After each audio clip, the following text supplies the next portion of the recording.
Hallo Ola, mijn naam is Greta en ik ben Susie. En we zijn ons einig geworden dat we willen aanvangen met een YouTube-channel. En in deze video werden we het best gezien waarom we ons dit zijn einig geworden en wat we gepland hebben op de channel te posten. So we waren dreimal de week posting. We waren om maandag proben een video te posten, om maandag eind en om vrijdag eind. So om midweek, die video's die waren daar blus ik doen. Ik had al een stukje gedaan. So en dat waren gezondheidsvideo's zijn.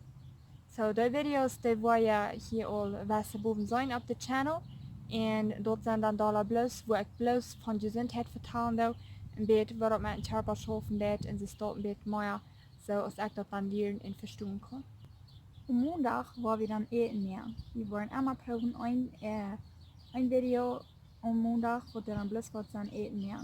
Welke waren vielleicht Dollar zijn van gezondere maaltijden en welke waren vielleicht blus irgendwas zijn wat anscheinend smaakt dat of wat we leggen te meer. Ja, so du kan zoute maaltijden boven zijn, zoutgebakken, snacks, irgend salsas oder salads, irgendwas, appetizers, ja.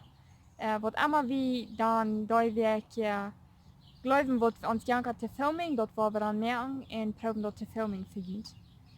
En dan om vrijdag, dan hebben we gepland plus irgend verschiedenes. Wat allemaal wie die week doen. Dat kan zijn vielleicht eine Geschichte vertellen. Oder bloß von irgendwas anderes. Something wat we beleefd hebben, oder wat ons dan dus interessiert, wat ons schön gut oder wo wir interessant für haben.